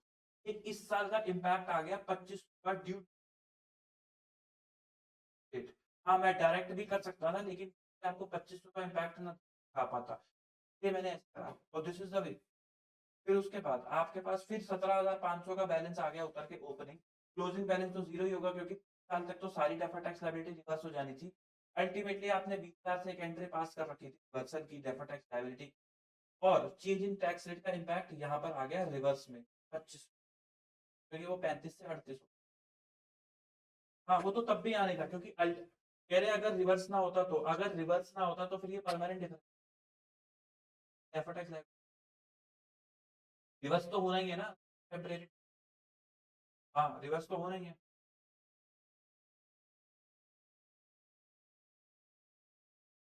चलो जी, A limited invested 1 lakh to acquire 10% stake investment 1, इसको बोल रहे हैं इन बी लिमिटेड। 10% खरीदा है 1 लाख रुपए देके, और बाद में 3 लाख रुपए देके एडिशनल 20% खरीद लिया, जिसे बोला जा रहा है investment 2। Net asset of B limited at respective investment date पर 7.5 लाख एंड 12.5 लाख। आपको बताना है कि क्या बी लिमिटेड एक एसोसिएट है ए लिमिटेड की, तो हाँ 30% है। गुडविल भी निकालनी है rising on the acquisition of the associate, ये तो यही निकाल देते हैं बगल में। Investment number 1, investment number 2। Investment का अमाउंट कितना है? इन्वेस्टमेंट का अमाउंट है 1 लाख और 3 लाख। नेट एसेट्स कितने? 7.5 लाख। पहली बार जब खरीदा था तो 10.5% खरीदा था और 7.5 लाख तो 75,000। फिर 12.5 लाख खरीदा तो 20% था 2.5 लाख।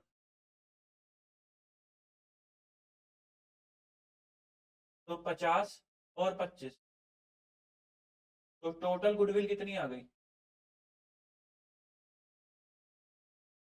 टोटल गुडविल आ गई 75,000।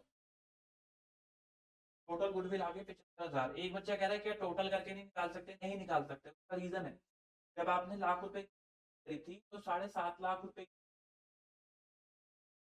फिर नेट एसेट 12.5 लाख रुपए, कंपनी ने 5 लाख रुपए का प्रॉफिट कमा लिया होगा, वो 5 लाख रुपए का profit for the purpose of 1 lakh post acquisition तो गुडविल पे नहीं आएगा, बट वो 5 लाख रुपए का profit for the purpose of 3 lakh pre acquisition पे आएगा। इससे अलग अलग निकालते हैं। ये तो एक थ्योरेटिकल क्वेश्चन है, ये आप कर लोगे, इसमें दिक्कत नहीं है।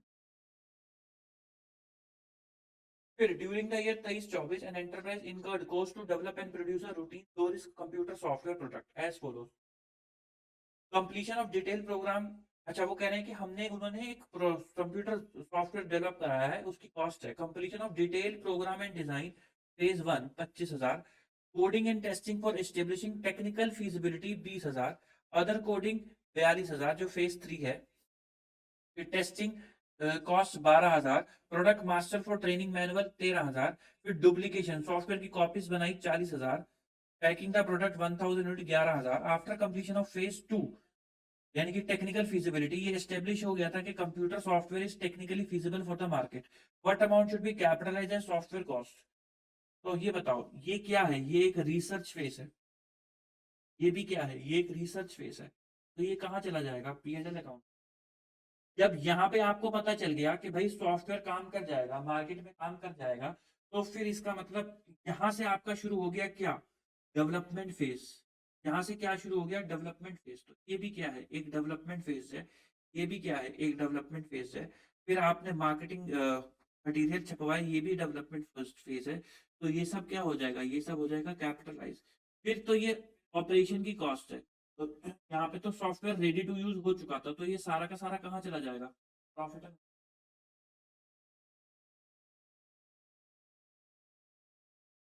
During the year, QA Limited delivered manufactured product to customer K.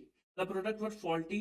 अच्छा उन्होंने डिलीवर करे हैं कुछ प्रोडक्ट कस्टमर के को जो प्रोडक्ट थे वो फॉल्टी थे ऑन 1 अक्टूबर 23 कस्टमर के commence legal action against the company 1 October 2023 को कस्टमर ने केस ठोक दिया कंपनी के ऊपर और डैमेजेस मांगे in respect of losses due supply of faulty product investigation से पता चला कि Q limited discovered that product was faulty due to the defective raw material procured from supplier F ये हमारी गलती नहीं सप्लायर एफ की गलती है तो 1 दिसंबर 2023 को कंपनी ने लीगल एक्शन ले लिया एफ के against claiming damages in respect of supply of defective raw materials QA Limited has estimated that its probability of success of both legal action and the action of K against QA and action of QA against F is very high. वो कह रहे हैं हम दोनों case जीत जाएंगे. On 1 October 2023, QA Limited has estimated that damages it would have to pay K would be 5 crore. वो कहता है 1 अक्टूबर को हमें लगा कि हमें 5 करोड़ के डैमेजेस देने हैं.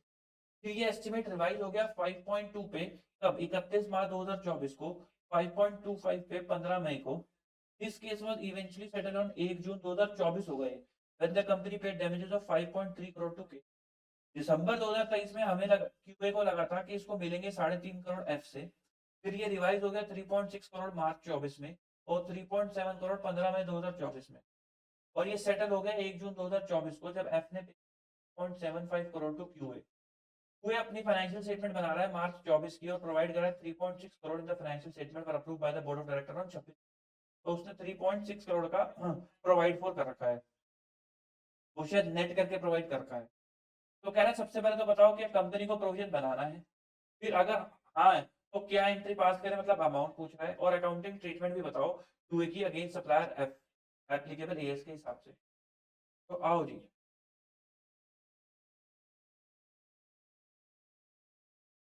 1 अक्टूबर 2023 को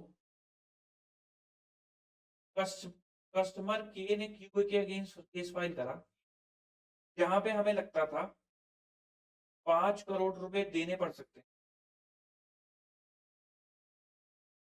फिर 31 मार्च आ गई और हमें लगने लगा कि 5.2 करोड़ देने पड़ सकते हैं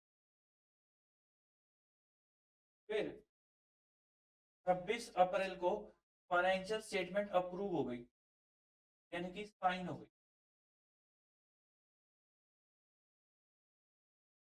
15 मई को हमें लगा कि 5.5 करोड़ देने पड़ सकते हैं और अल्टीमेटली 1 जून को हमने उसको 5.2 करोड़ ही पे कर दिया फिर एक केस चल रहा है जो क्यूए ने फाइल कर रखा है एफ के खिलाफ ये हुआ है 1 दिसंबर को जब हमें लगा था कि 3.5 करोड़ मिलेंगे मार्च में हमें लगा 3.6 मिलेंगे और 15 मई को हमें लगा 3.7 मिलेंगे और अल्टीमेटली 3.75 मिल गए ने अपनी बुक्स में 3.6 प्रोवाइड कर रखा है ने अपनी बुक प्रोवाइड कर रखा है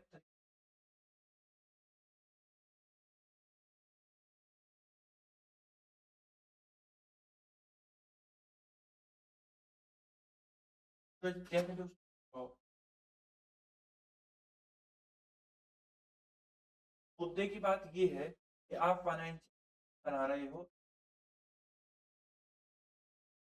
और ये वाला पीरियड जो है आपका event occurring after balance sheet उसमें तो कोई घटना ही नहीं घटित हुई घटना घटित ऐसे की तो फिर ये दोनों फिगर जो हो गई ये वाली तो वैसे ही बेकार हो गई ना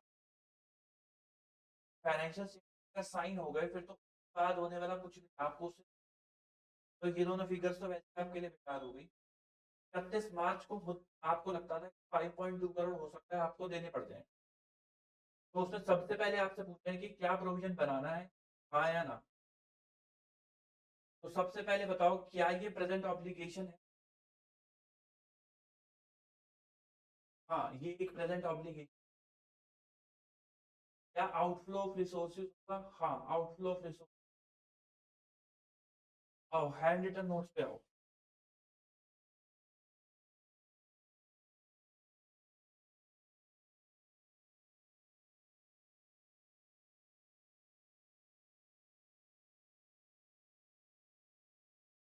provision when all of the below condition satisfied. पहला, प्रेजेंट ऑब्लिगेशन होने means higher chance of occurrence, past event के थ्रू होनी चाहिए, as a result of past event.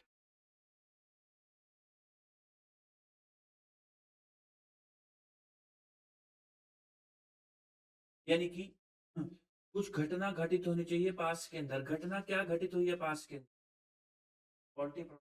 Apply करेंगे। आउटफ्लो ऑफ रिसोर्स आपको पता है कितना जाएगा? 5 पॉइंट। क्या होने के चांसेस ज्यादा हैं? यस, होने के चांसेस ज्यादा हैं। therefore आपको प्रोविजन बनाना,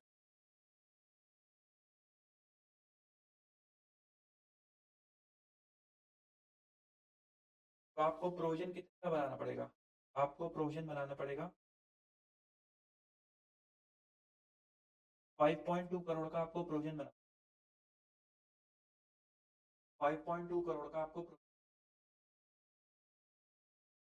फिर उन्होंने कितने का बना रखा है उसने आपको बताया था ना?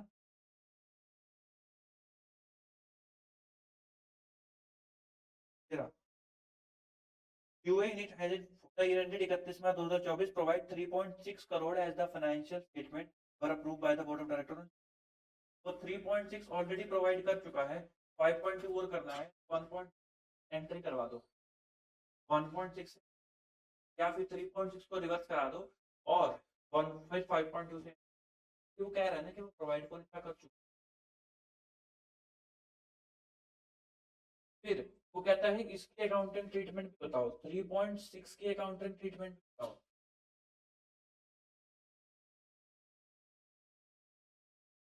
0.6 तो आपको ये पैसा मिलना है, भले ही आपको हायर चांस, बट कोई वर्चुअल सर्टेनिटी हाई प्रोबेबिलिटी कि आपको ये अमाउंट मिल जाएगा। बट वर्चुअल, जब तक आपको वर्चुअल सर्टेनिटी तक आप ये एसेट कॉन्टिजेंट मानोगे, और कॉन्टिजेंट ये इस क्या होगी, नो ट्रीट।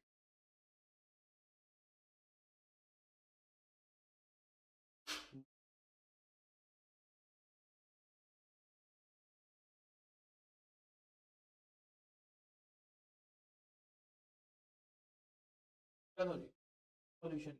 हाँ, हमारा आज का आरटीपी का डिस्कशन तो हमने कंप्लीट। कल हम शुरू करेंगे अपना चैप्टर। हाँ भाई बचा, कल मिलते हैं शाम को। Bye bye, Tata.